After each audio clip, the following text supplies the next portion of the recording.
만약에 그리스도의 부활이 없었다면 우리는 불행한 자요, 또한 더욱 불쌍한 자라고 사도 바울이 고백한 것처럼 정말 소망 없는, 그리고 덧없는 절망적인 이별이 우리에게 있었을 것입니다. 가족을 하나님께 보내드리고 또는 친구나 이웃과 성도들을 하나님께 보내드리면서도 우리가 여전히 기쁨으로 찬양하고 예배할 수 있는 것은 우리에게 부활의 소망이 있기 때문에 그렇습니다. 만일 그렇지 않다면 저는 우울증이 아니라 그냥 죽을 것 같아요. 못 견뎌서.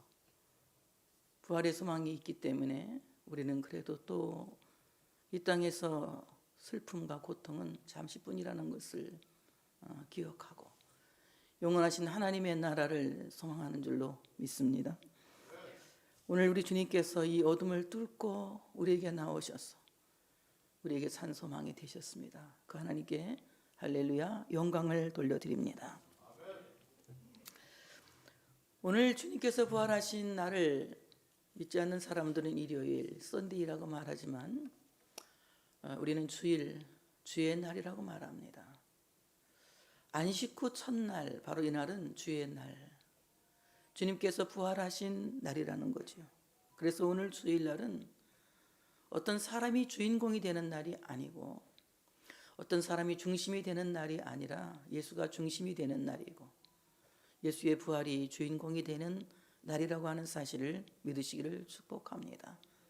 우리가 1년에 한 번씩 부활절을 기념하면서 기억하면서 참으로 2000년 전에 그 부활을 지금 여기에 회상하며 여기에서 기억하며 부활절 감사 예배를 드리고 있지만 사실 우리는 매주일 부활의 주일을, 부활의 날을 주님 앞에서 예배하게 되는 것입니다. 오늘 안식 후 첫날이 되려는 새벽에, 주일 새벽에 동트는 시간에 예수님께서 부활하셨다고 하는 것입니다. 그러므로 예수 그리스도는 이 어두운 땅에 새 빛을 비추어 주시는 그 어둠을 뚫고 생명의 빛을, 소망의 빛을, 그리고 다시 일으켜 세울 수 있는 희망의 빛을 비추시는 새 빛이시라고 하는 사실을 믿으시기를 축복합니다. 하나님께서 천지 만물을 창조하실 때에도 바로 안식 후 첫날부터 창조가 시작되셨어요. 안식일날은 주님이 쉬시는 날이었고 안식 후 첫날 하나님께서 이제 천지 만물을 창조하셨는데 가장 먼저 창조하신 것이 빛을 창조하셨습니다. 창세기 1장 3절에 말씀하시길 하나님이 이르시되 빛이 있으라 하니 빛이 있었고, 하나님께서 빛이 있으라 하니 빛이 있었고 바로 안식 후 첫날에 창조하신 그 빛이 이 세상에 죽어있는 모든 것들을 깨우는, 모든 것들을 살리는, 모든 것을 창조되게 하는 생명의 빛이라고 하는 것입니다. 이 빛을 우리는 예수 그리스도의 부활이라고 해석해도 전혀 손색함이 없습니다. 예수 그리스도의 부활은 죽어있는 나를 다시 살리신 거예요. 아담의 죄로 말미암아 영원히 죽을 수밖에 없는 죽어있는 죄인을 하나님의 자녀로, 하나님의 백성으로 다시 살리신 것입니다. 그 그리스도의 부활을 믿는 사람은 바로 하나님의 은혜로 말미암아 복음으로 다시 태어나게 되는, 복음으로 다시 살아나게 되는 이런 귀한 복을 받게 된다고 하는 사실을 믿으시기를 축복합니다. 바로 그 생명의 빛이 세상의 모든 만물을 깨우고 모든 만물을 살려내고 모든 만물을 충만하게 하신 것과 마찬가지로 예수 그리스도의 부활은 우리 모든 삶을 살려내고 우리를 충만하게 하고 우리를 새롭게 출발할 수 있는 모든 동기부여가 된다고 하는 사실을 믿으시기를 축복합니다. 그리스도가 없이는 새로운 시작이 있을 수 없고 그리스도가 없이는 새로운 출발이 있을 수 없고 그리스도가 없이는 우리의 삶이 새로운 것들이 일어날 수 없다고 하는 것을 암시하고 있습니다. 그러므로 예수 그리스도의 부활은 기독교인들이 지키는 하나의 절기가 아니라 우리가 믿어야 할 신앙인 것입니다. 예수 그리스도의 부활을 믿지 않는 사람은 정말 아무리 교회를 오래 다녔어도 그 사람은 불행한 사람이 될 수밖에 없습니다. 그리스도의 부활을 믿는 사람은 그리스도께서 부활의 첫 열매가 되셔서 우리 또한 그 부활에 참여하게 하시고 두 번째 사망에 이르지 않게 하신다고 하는 것입니다. 인간이 한 번 죽는 것은 정한이 있지요. 두 번 죽는 것은 그야말로 저주 중에 저주라고 하는 것입니다. 두 번째 나라에서는 영원히 죽지 아니하는 영원한 생명을 누리는, 영원히 살게 되는 영생을 누리는 이런 귀한 복은 바로 부활의 신앙, 예수 그리스도의 부활을 믿는, 부활의 첫 열매로 말미암아 그 부활에 참여한 자들에게 주시는 귀한 복이라고 하는 사실을 믿으시기를 축복합니다. 예수 그리스도의 부활은 세상에 어떤 의학적으로도 과학적으로도 설명될 수 없는 하나님만이 하실 수 있는 신비한 광경입니다. 이 신비한 광경은 신앙이 없이는 볼 수 없으며, 신앙이 없이는 믿을 수 없으며, 신앙이 없이는 인정할 수 없는 것입니다. 바로 이 신비는 믿음으로 인정되는 것이며, 믿음으로 볼 수 있는 것이며, 믿음으로 알게 된다고 하는 것입니다. 그러므로 사랑하는 여러분, 오늘 우리는 예수 그리스도의 부활의 잔치에 참여했습니다. 여러분들 마음속에 아직까지도 부활에 대한 사실을 인정하지 않고 부활에 대한 사실을 여러분 눈으로 본 것처럼 확인되지 않는다면 이 시간 믿음 없는 나에게 믿음을 달라고 기도하시기를 바랍니다. 그리스도의 부활을 신앙하는 사람들은 이 신비한 광경을 본 자요, 이 신비한 광경을 아는 자요, 이 신비한 광경을 믿는 자가 된다고 하는 것입니다. 오늘 막달라 마리아가, 다른 마리아가 오늘 무덤에 가서 예수님의 그 살아나신 신비한 광경을 보게 된 거예요. 예수님이 부활하신 그 놀라운 사실을 보게 된 것입니다. 여러분, 그들은 사회적으로 그렇게 대단히 알려진 사람들도 아니었고 유명한 사람들도 아니었지만 오늘 그 잔치에 참여할 수 있게 되었다고 하는 것은 너무나도 큰 복이라고 하는 것입니다. 세상에서 우리는 비록 보잘것 없고 몸에 병들고 가진 것이 없을지라도 오늘 이 신비한 광경을 보기 위해서 주님의 몸된 교회인, 주님이 묻혀있는 이 무덤에 나온 여러분들은 복이 있을 줄로 믿습니다. 바로 여기에서 주님의 부활, 그 신비한 광경을 보게 된다고 하는 사실을 믿으시기를 축복합니다. 그래서 교회는 주님의 부활을 보이는 그 신비한 광경을 보이는 신비한 공동체다. 여기에 나올 때 주님께서 무덤을 뚫고 살아나신 것을, 어둠을 뚫고 살아나신 것을, 그 신비한 광경을 보게 된다고 하는 사실을 믿으시기를 축복합니다. 예수님께서 십자가를 지고 죽으실 때에는 땅이 지진했습니다. 땅에 지진이 일어났습니다. 큰 지진이 일어났다. 이것은 예수님이 십자가를 지고 죽으실 때에는 땅이 공포에 떨었습니다.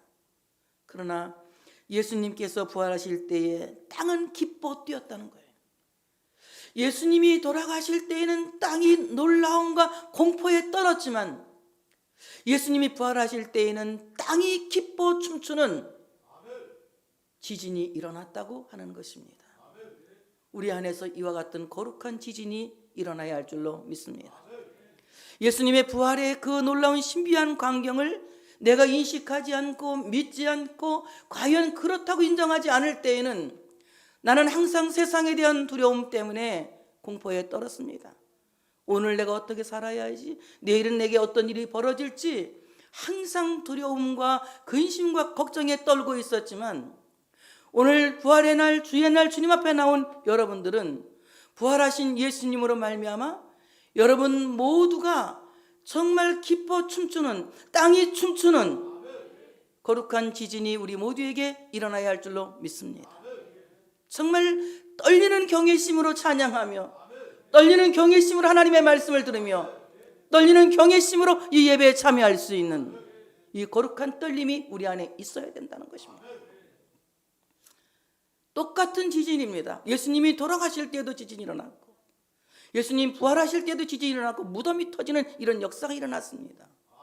그런 똑같은 지진이었지만 하나의 지진은 공포와 두려움과 근심에 떠는 두려움이었다, 지진이었다면 하나의 지진은 그 신비한 광경을 보고 두렵고 기뻐하는 마음이 아울러져 떠는 경외심에 거룩한 지진이 일어났다고 하는 것입니다. 예배는 우리 안에 거룩한 지진을 일으키는 동력이라고 하는 것입니다. 우리가 하나님 앞에 나와서 예배할 때에 우리 안에 그 거룩한 동력이 움직이지 않는다면 예배하고 나서도 여러분 마음에 답답함은, 근심은 여전할 것입니다. 그러나 여러분 안에 거룩한 동력이 일깨워져서 여러분 마음이 춤추고 여러분 영혼이 춤추고 여러분의 신앙이 춤춘다면 내가 보는 내 인생의 방향은 전혀 다른 각도로 보이게 될 것입니다. 과거에는 내 인생의 각도가 절망으로 보였고 희망이 없는 것으로 보였다면 내 마음속에 거룩한 동력이 춤추기 시작한다면 그래도 내 인생은 한번 기대해 볼 만하다.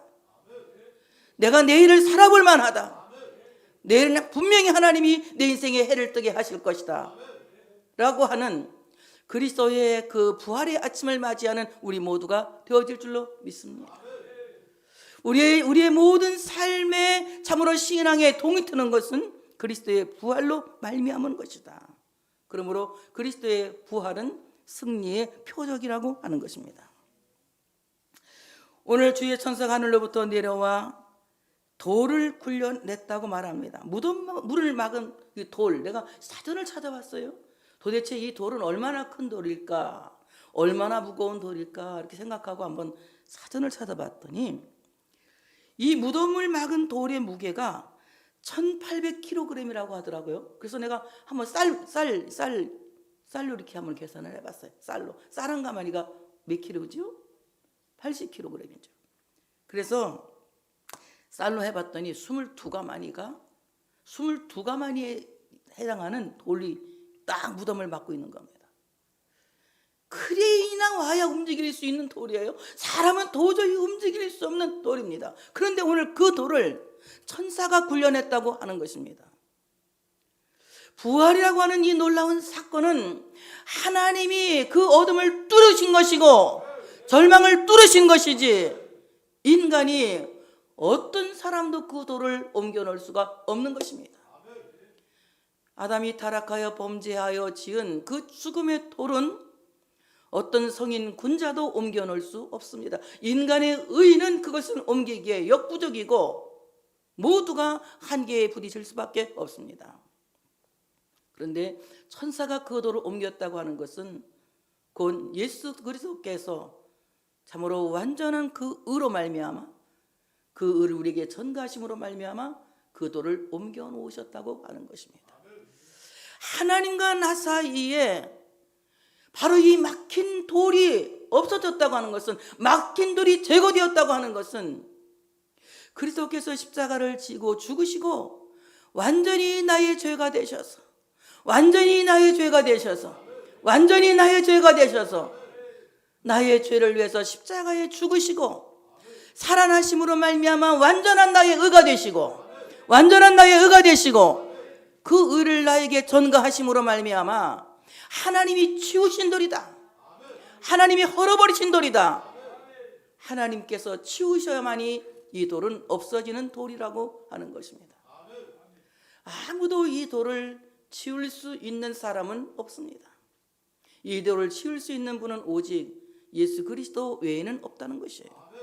그리스도의 의가 하나님과 나 사이에 막아놓은 이 엄청난 담을 이 시간 헐어버리셨습니다. 이 엄청난 돌을 옮겨버리신 것입니다. 그래서 하나님과 나 사이를 열어놓으셨어요. 산길을 열어놓으셨습니다. 그리스도의 부활은 우리가 하나님께 나아갈 수 있도록 산길을 열어놓으셨습니다. 이 돌을 치울 수 없는 이유는 무게도 있지만 법도 있는 겁니다.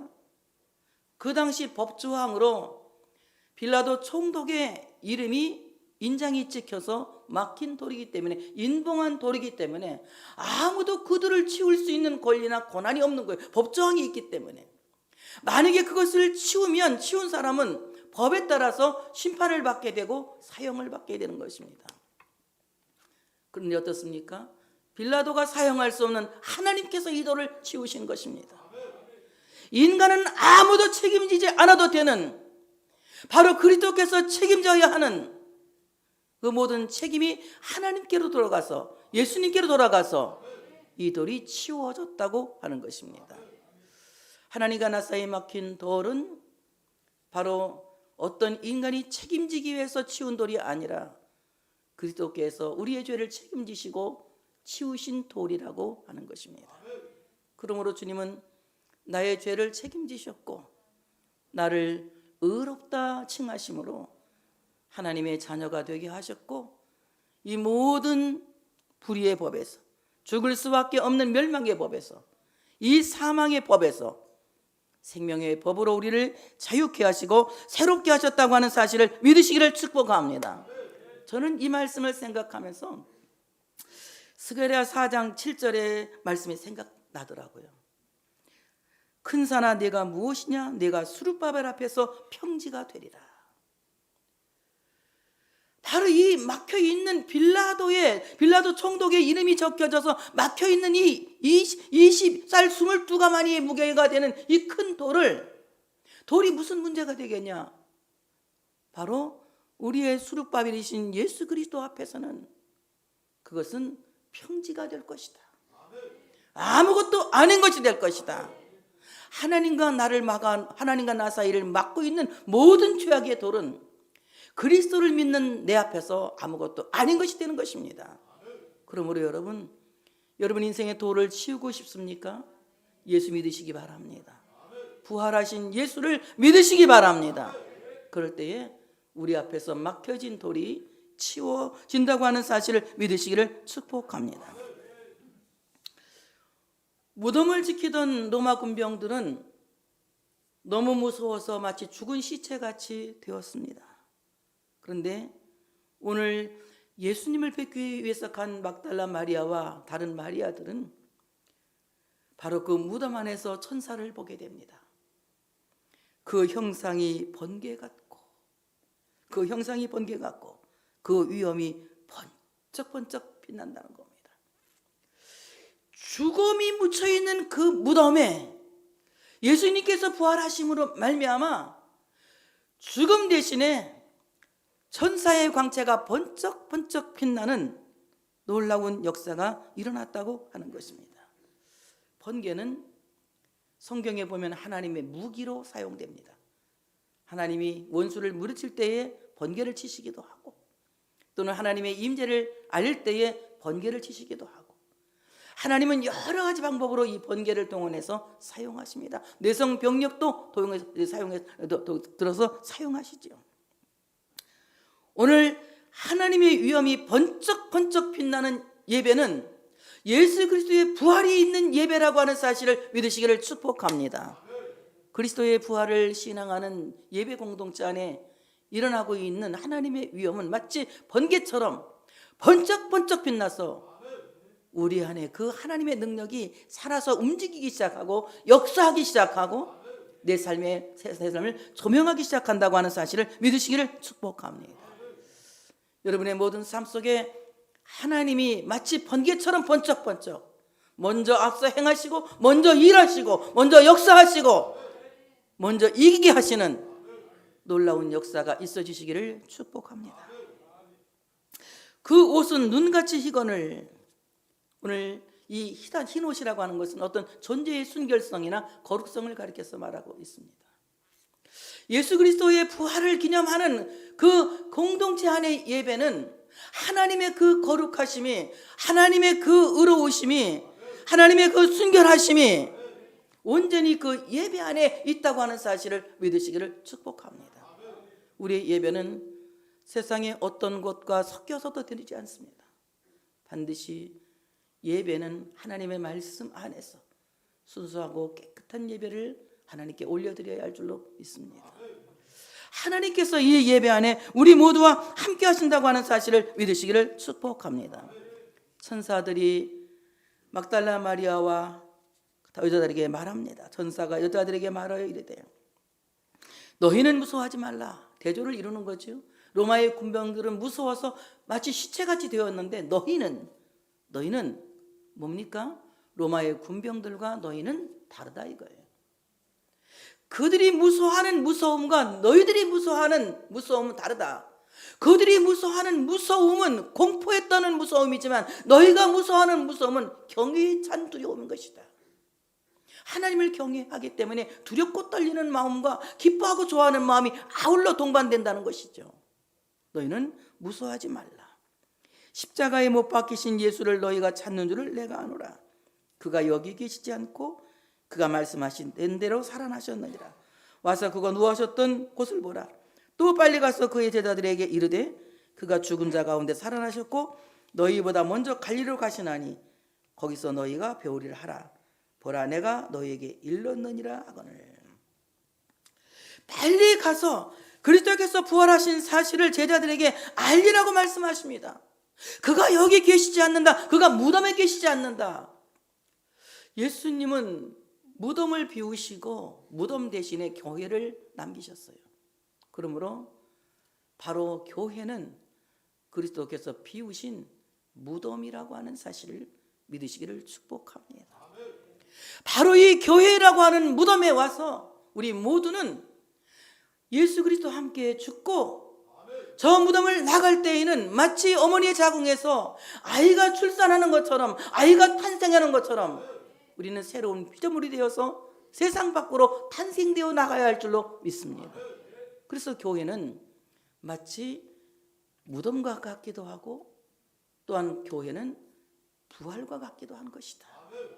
우리가 여기서 그리스도와 함께 죽었다면 그리스도와 함께 다시 사는 이런 귀한 역사가 있어야 할 줄로 믿습니다. 오늘 무덤을 남기시지 않은 우리 주님께서 그가 말씀하시던 대로 살아나셨느니라. 천사들이 이렇게 말합니다. 그가 말씀하시던 대로 살아나셨느니라. 이 말은 어떤 것을 암시하고 있느냐면 그가 부활에 대하여 너에게 여러 번 강조해서 말씀했을 것이다 라는 말씀입니다. 주님께서 늘 십자가에 죽으실 것과 그리고 다시 사실 것에 대하여 제자들에게 말씀하셨습니다. 그런데 왜 그들이 두려워하고 왜 떨고 있었을까요? 그들의 관심사는 그리스도의 십자가의 죽으심과 그리스도의 부활이 있었던 것이 아니라 어떻게 하면 병이 나을 수 있을까? 어떻게 하면 배부르게 먹을 수 있을까? 어떻게 하면 이 나라를 로마에서 건져낼 수 있을까? 현실에만 관심사가 집중되어져 있고 하나님의 뜻에는 관심사가 집중되어지 않았기 때문에 그렇습니다. 그러나 예수님께서는 그 나라를 회복하시는 것도 병을 고쳐주시는 것도 배부르게 먹게 하시는 것도 그리스도의 십자가의 고난과 그리스도의 부활과 연결을 시키시는 거예요. 그래서 사랑하는 자여 내 영혼이 잘됨같이 내가 범사에 잘되고 강건하기를 내가 간구하니라. 우리의 바로 그님의 죽으심과 그리스도의 부활하심이 연결되어지면 우리 먼저 영적으로 복을 받게 된다는 거예요. 그러고 나서 우리가 범사에 복도 받고 건강해지기를 주님은 원하고 계셨지만 우리는 거꾸로 건강하면 잘할 것이고 돈 주시면 잘할 것이고 성공하면 잘할 것이라고 하는 나라가 좀 잘할 것이라고 하는 어떤 보이는 것에만 관심을 집중하여 내가 듣고 싶은 말씀만 듣고 있지 않습니까? 교회에서 가장 큰 적은 무엇이냐? 그리스도의 십자가의 죽으심과 그리스도의 부활에 대한 이 복음의 메시지를 굉장히 십상화시킨 거예요.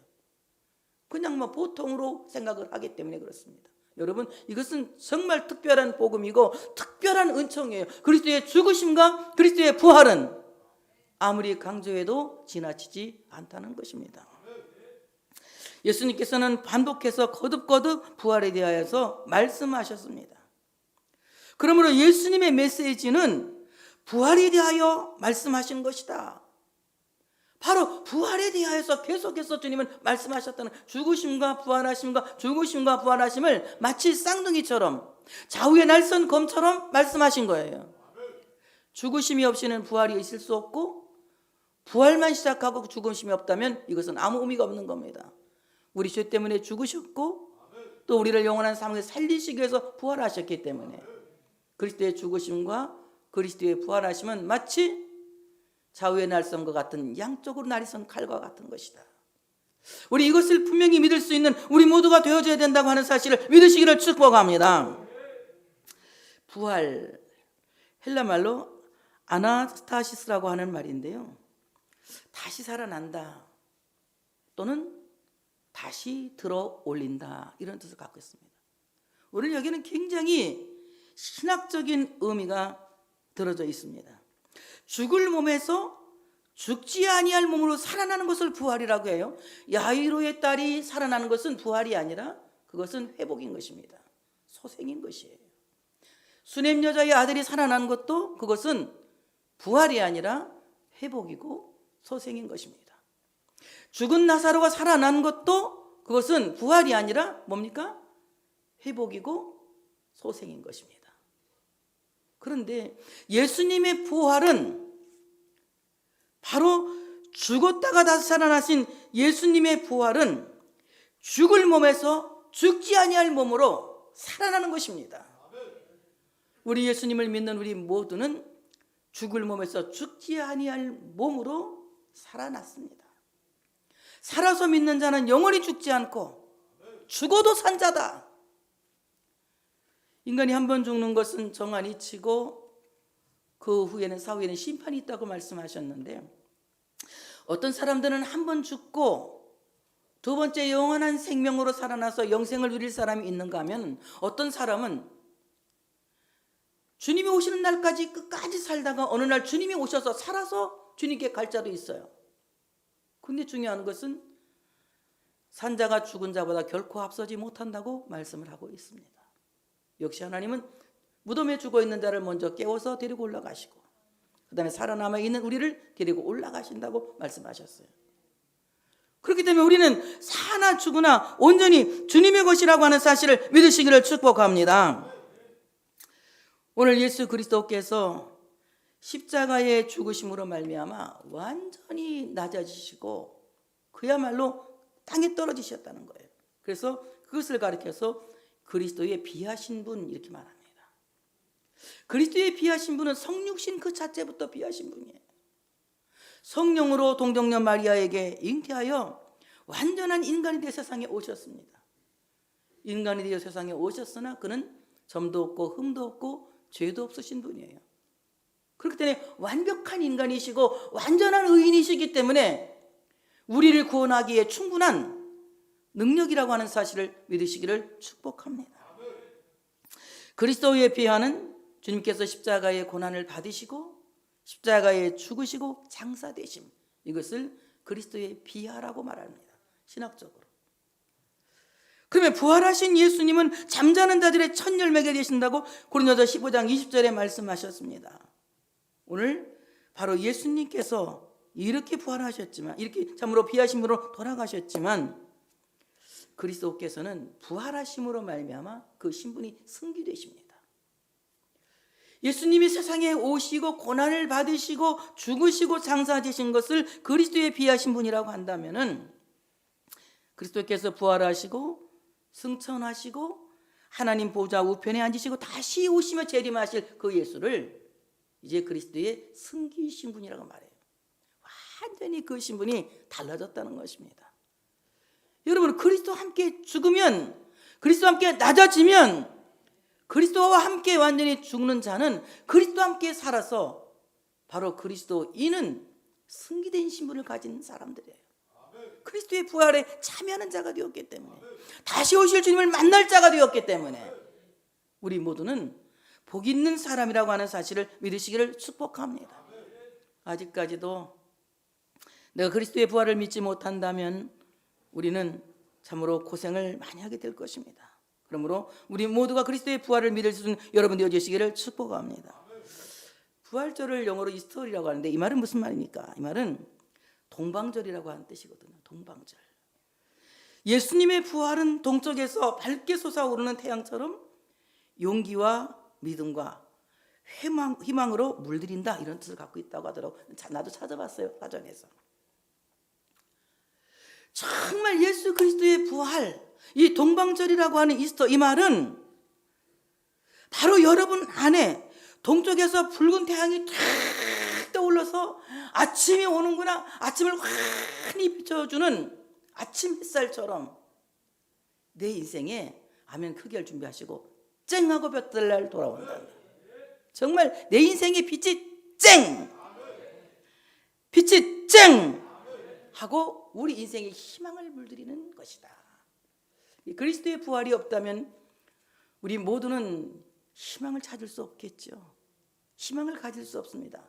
여러분, 죽은 자들에만 대해야만 우리가 부활의 소망을 갖자는 것이 아니라 이 땅에 살면서도 우리는 부활의 소망을 갖고 살아야 합니다. 어제는 내가 눈물로 기속할지라도, 어제는 밤에 내가 눈물로 잠을 잤는데 아침에는 기쁨이 오리로다. 밤에는 십자가에 죽으신 예수님과 함께 눈물로 잠들었는데 이 새벽 미명에는 부활하신 예수님과 함께 통터는 아침을 보리라. 해 뜨는 아침을 보리라. 뭐 희쓰는 것 같으네. 정말 이렇게 우리 인생에 희망의 빛이 물들고 희망의 새 아침이 오는 것은 그리스도와 함께 죽고 그리스도와 함께 다시 살아나는 부활의 잔치에 참여하는 자가 될 때에 이러한 역사가 일어난다고 하는 사실을 믿으시기를 축복합니다. 오늘 천사들이 부활하신 예수님을 제자들에게 가서 알리라고 말합니다. 어떻게? 빨리 가서. 이 빨리 가서라고 하는 말은요, 그냥 수프테라고 하는 말이 헬라 수프테라고 하는 말이, 이 말은 무슨 말이냐? 간절하다 하면 간절한 마음을 가지고 막 속력을 내서 달려가라 이겁니다. 예수 그리스도의 부활을 전하는 일에 우리 속도감을 높여야 할 줄로 믿습니다. 천천히 느리게, 세상이 한도 끝도 없이 있을 텐데 저 사람 내가 조금 더 어떻게 늙으면 어떻게 더 가면 전도하리라 이러지 말고요, 속력을 내서 믿지 않는 가족을 전도하셔야 돼요. 믿지 않는 지인들을, 믿지 않는 친척들을, 믿지 않는 사람들을 우리는 속력을 내서 급속도로 이 부활의 소식을 전해서 전도해야 될 줄로 믿습니다. 속도를 급하게 내라, 빨리 가라 이 말입니다. 그의 제자들에게 부활하신 예수님의 소식을 전하라는 것입니다. 예수 그리스도의 그 부활의 소식을 가장 먼저 들은 사람들은, 가장 먼저 본 사람들은 막달라 마리아와 다른 마리아들이었지만 그 소식을 가장 먼저 들은 사람들은 주님의 제자들이었다. 여러분, 이 부활의 소식을 들을 수 있는 사람이 되려면 우리 모두도 주님 앞에서 제자가 되어야 할 줄로 믿습니다. 제자라고 하는 헬라 말로 마데티스라고 하는 말인데요, 가르치는 선생님과 개인적인 관계를 맺고 있는 학생, 이런 뜻을 갖고 있어요. 여러분, 그냥 선생님과 제자의 관계가 아니라 가르치는 선생님과 그 학생이 개인적으로 아주 친밀한 관계를 맺고 있다 이 말입니다. 하나님의 말씀을 들을 수 있는 사람은 그리스도와 친밀감이 있는 사람들입니다. 친밀한 관계를 1대1로 갖고 있는 사람들이에요. 이런 사람들이 하나님의 말씀을 들을 때, 아하, 하나님의 말씀이로구나, 아하, 하나님의 말씀이로구나, 저 말씀이 하나님의 말씀, 저 말씀이 나를 살리는 말씀, 저 말씀이 나에게 주시는 말씀, 다 같이 아하, 하나님의 말씀. 내가 아하 하면 말씀이 하나님의 말씀 여러분이 하는 거예요. 아하, 하나님의 말씀이로구나, 이렇게 할 줄 알았더니 딱 자를 줄 난 몰랐지. 아하, 하나님의 말씀이로구나. 누구를 살리는? 나를 살리는 하나님의 말씀이로구나. 아하, 하나님의 말씀이로구나. 누가요? 그리스도와 1대1의 관계를 아주 친밀하게 가진 사람. 이런 제자가 되라는 거예요. 주님과 친한 제자가 되라는 거예요. 여러분, 주님과 친해지면 사람 안 봐도 괜찮아요. 주님과 친해지면 아무것도 보이지 않아요. 주님만 보이기 때문에, 주님 때문에 기쁜 것이고, 주님 때문에 희망이 있는 것이고, 주님 때문에 살만한 것입니다. 주님과 깊은 관계를 갖고 있는 학생이 되라. 또 삶 전체를 형성하는 개인적으로 아주 밀착적인 이런 관계를 갖고 있다는 거예요. 그래서 스승이 없으면 제자도 없다. 주님이 없는 나는 있을 수 없다. 바로 그리스도가 계시기 때문에 내가 있고, 우리의 영원한 스승 되시는 예수님이 계시기 때문에 내가 있다고 하는 사실을 믿으시기를 축복합니다. 그 다음에 마데티스라고 하는 이 말은요, 선생님의 견해를 받아들일 뿐만 아니라 그 행실도 따르는 충성스러운 추종자, 지지자라는 말이에요. 정말 주님의 제자는 어떤 사람이냐? 예수님이 말씀하시는 하나님의 나라의 견해를 맞아요 충성스럽게 지지하는 거야. 그래서 우리 충성스럽게 지지할 때 어떻게 하지? 크게 말해야지. 어떻게 지지하지? 충성스럽게 지지해봐 한번. 그렇게 불충성스럽게 하지 말고 충성스럽게 지지 한번 해봐. 임장로님이 왜 갑자기 줄어들었어? 더 크게 해야지. 충성스럽게 지지 한번 해봐. 그렇지. 이렇게 하라는 거야. 아멘도 충성스럽게 해야지. 속으로 하지 마시오. 그 속으로 하는 소리는, 사랑이라는 것은 우리 장목사님이 그러는데 뭐라 그랬지? 고백 안 하면 모른다. 뭐라 했지? 고백 안 하는 사랑은 사랑이 아니라고 뭐 나한테 가르쳐줬는데 까먹었어 벌써. 아멘은 안 하는 거는 믿음이 있는지 없는지 모르는 것이. 다시 한번 나는 꼭 알아봐야 되겠어. 믿음이 있는지 없는지.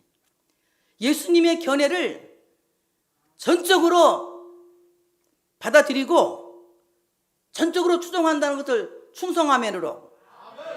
충성아멘 하죠. 충성스럽게 아멘하는 거예요. 맞아요. 맞습니다. 맞고요만 잘해도 대통령 될 수 있는 거예요. 맞습니다. 하나님의 말씀 맞습니다. 그렇습니다. 옳습니다. 동의합니다. 지지합니다. 이렇게 하나님 말씀을 잘 받아들이는 사람을 가리켜서 마데테스, 제자라고 말합니다. 바로 그들에게 가서 부활하신 예수님을 빨리 전하라는 것이에요. 그리고 너희가 갈릴리에서 그를 배울 것이다 라고 천사들이 말합니다.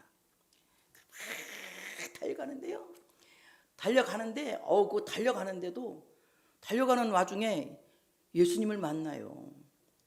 천사가 빨리 가라고 그랬지만 예수님을 만났는데 빨리 가지나요? 머물러서 예수님을 만나게 되죠. 저는요, 예수님을 만나게 되면 어떤 것도 다 머물 거예요. 하던 일 다 놓고, 뛰던 거 멈추고, 말도 하던 말 멈추고, 내가 만난 예수님과 얘기하기 위해서, 내가 만난 예수님과 듣기 위해서 거기서 나는 멈출 거예요. 오늘 이 큰 무서움과 두려움으로 뛰고 있던 이 여자들이 무덤을 떠나서 제자들에게 알리고 달림질할 때 예수께서 그들을 만나 이르시되 평안하냐 하시거늘 여자들이 나아가 그 발을 붙잡고 경배하니 이 예수께서 이르시되 무서워하지 말라 가서 내 형제들에게 갈릴리로 가라 하라 거기서 나를 보리라 하시니라. 굉장히 무서운 감정과 기쁜 마음 두 가지를 갖고 막 달려가다가 예수님을 만난 겁니다. 다른 성경에는 막 동산지기 만나서 예수님이 동산지기인 줄 알고 붙잡고 울었다고 나오고 이런 얘기들이 이렇게 조금씩 약간씩 다르게 표현했지만 또 오늘 여기도 만났다고 하는 거예요. 그러니까 그 만나니까 가서 전하는 일도 중요하지만 예수님 만난 거는 더 중요한 거지. 앞에 금방 중요하단 말을 여러분 까먹어서 그 뒷말을 대답을 못하는 거예요. 가서 전하는 것도 중요하지만 예수님 만난 거는 더 중요해. 그러니까 달려간 길을 멈추고 예수님 만날 예수님이 평안하냐 이렇게 물어보십니다. 평안하냐? 지금 마음이 어떻게 막 들떡하고 정신을 못 차리고 있는데 평안하냐 이렇게 물어보시는 겁니다. 이때 여자들이 나아가 그 발을 붙잡고 경배했다 이렇게 말씀합니다. 그 발을 붙잡고 경배했다고 하는 말은요, 최고의 경배를 드린 거예요. 최고의 경배를 드린 것입니다. 그러므로 부활절은 우리가 최고의 경배를 하나님께 드리는 감사의 예배의 절기라고 하는 사실을 믿으시기를 축복합니다. 그때 예수님께서 가서 네 형제들에게 갈릴리로 가라 하라. 내가 거기서 너희를 볼 것이다. 우리 갈릴리는 예수님께서 이제 부활하신 후에 제자들을 만난 이 갈릴리는 그냥 바다라고 단순히 생각하면 되겠지만 가만히 제가 생각을 해봤어요. 아니 막 그 많은 뭐 예루살렘 광장이라든지 이런 데서 만나시지 왜 하필이면 갈릴리로 가자 그랬지? 뭐 어떤 신학자들은 처음에 거기서 만났으니까 만났다 뭐 이런 얘기들도 하고 그러는데 저는 생각을 해봤어요. 갈릴리로 가신 것은 바로 부활하신 예수 그리스도의 복음은 이 갈릴리라고 하는 바다가 무역 통로가 되어서 온 세계로 가게 되겠구나. 그래서 교회는 갈릴리 바다와 같은 교회가 되어야 한다. 오늘 우리 교회를 통해서 온 세계로 향하여 예수 그리스도의 부활의 복음이 전파되어지는 역사가 일어나야 할 줄로 믿습니다. 그래서 교회는 그리스도의 부활을 온 세계에 전파시키는 무역 통로가 되어져야 된다. 거룩한 무역 통로가 되어져야 된다. 이것을 두 글자로 말하면 선교라고 말하는 겁니다. 선교하는 교회가 되어져야 된다. 예수 그리스도의 복음을 계속해서 세상으로 퍼날려주는 선교하는 교회가 되어져야 할 줄로 믿습니다. 예수님께서 갈릴리에서 만나자라고 말씀하는 거예요. 갈릴리에서 만나자. 교회는 하나님을 만나는 만남의 장소예요. 이 만난다고 하는 말은 사귄다는 말과 같은 말이거든요. 전인격적인 접촉한다는 것입니다. 오늘 우리가 교회에서 하나님을 만나는데 보이지 않는 하나님을 어떻게 만나나요? 여러분 이렇게 말하지만 그 보이지 않는 하나님을 우리가 믿음으로 만나는데 전인격적으로 만나야 돼요. 지적으로 하나님의 말씀을 듣고 지적인 만남을 통하여 여러분의 지성이 깨끗해져야 합니다. 여러분의 지성이 새로워져야 합니다. 여러분 정적으로 주님을 만나서 여러분의 감성이 그리스도로 꽉 채워져야 합니다. 의적으로 주님을 만나서 우리의 모든 삶의 행동 하나하나가 그리스도와 함께 동행하는 제자의 삶을 살아야 합니다. 전인격적인 만남은 곧 지정의의 만남이에요. 하나님의 말씀을 지적으로 만나서 우리의 지성이 세속에 물들었던 우리 지성이 하나님의 말씀으로 새로워지고 우리의 감성이 주님을 만남으로 말미암아 우리의 감성 안에 그리스도로 채워져서 그리스도와 함께 울고 그리스도와 함께 웃는 그리스도의 고난과 함께 울고 그리스도 부활과 함께 기뻐하는 이 눈물과 기쁨이 우리 안에 우리 감성 안에 있어야 할 줄로 믿습니다. 하나님의 말씀을 듣는 데서 그치는 것이 아니라 하나님의 말씀을 듣고 행하는 데까지 촉진시켜 나가고 발전시켜 나감으로 말미암아 우리의 행동 또한 그리스도인답게 사는 그리스도의 제자로서의 삶을 살아야 한다. 저는 이것을 인격적인 만남이라고 생각합니다. 그래서 정말 전인격적인 하나님과의 사귐이 우리 모두에게 있어야 된다고 하는 사실을 믿으시기를 축복합니다. 요한일서 1장 5절 6절에 말씀합니다. 우리가 그에게서 듣고 너에게 전하는 소식은 이것이니 곧 하나님은 빛이시라. 그에게는 어둠이 조금도 없을 것이다. 만약 우리가 하나님과 사귐이 있다고 하고 어둠에 행하면 거짓말을 하고 진리 행하지 아니함이거니와. 새 아침을 밝히시는 빛이신 예수님, 그 부활하신 예수님과 사귀는 사람은 어둠에 있을 수가 없다. 바로 빛이신 예수님과 동행하는 자는 바로 빛과 사귀는 자다. 그래서 그 안에서 모든 어둠이 떠나게 될 것이다. 오늘 예수님께서 바로 그 부활하신 예수님께서 갈릴리에서 빛 대신 예수님께서 만나자고 말씀하시는 것입니다. 거기서 사귀자고 말씀하시는 겁니다. 너희가 갈릴리에서 나를 보리라. 부활하신 예수님, 귀로만 듣던 예수님을 눈으로 보게 되는 거예요. 욥기 42장 5절에 말씀하신 대로 내가 주께 대하여 귀로 듣기만 하였었더니 이제는 눈으로 주를 배움나이다. 여러분 부활하신 주님을 하나님의 말씀을 통해서 매일매일 볼 수 있는 여러분 되시기를 축복합니다. 저는 처음 은혜 받을 때 하나님 실제 얼굴을 보고 싶었어요. 기도했어요. 하나님 환상 중에도 하나님 한번 꼭 보게 해주세요. 하나님 보여주세요. 막 기도를 했어요. 멍청하게. 그랬더니 하루는 저한테 마음의 성령의 감동이 와요. 성경을 봐라. 성경을 보니까 이 성경 안에 하나님의 얼굴이 가득한 거예요. 사랑이 많으신 하나님도 보이고 화나신 하나님, 막 진노하신 하나님도 보이고 불쌍히 여기시는 하나님도 보이고 막 고쳐주시는 하나님도 보이고 도와주시는 하나님도 보이고 용사처럼 나를 위해 싸워주시는 하나님도 보이고 목자처럼 나를 이끌어주시는 하나님도 보이고 야 성경은 하나님의 얼굴이구나. 저는 성경에서 하나님의 얼굴을 봤습니다. 성경은 하나님의 얼굴입니다. 부활하신 예수님을 성경 안에서 만날 수 있는 여러분 되어지시기를 축복합니다. 우리의 모든 갈릴리, 오늘 이 교회, 우리 성민교회는 여러분이 주님을 보기 위해서 나온 갈릴리입니다. 여기서 듣는 이 부활의 복음을 온 세계에 선교라는 이름을 가지고 나가서 외칠 수 있는, 전할 수 있는 여러분 되시기를 축복합니다. 하나님께 영광의 박수 올려드리겠습니다.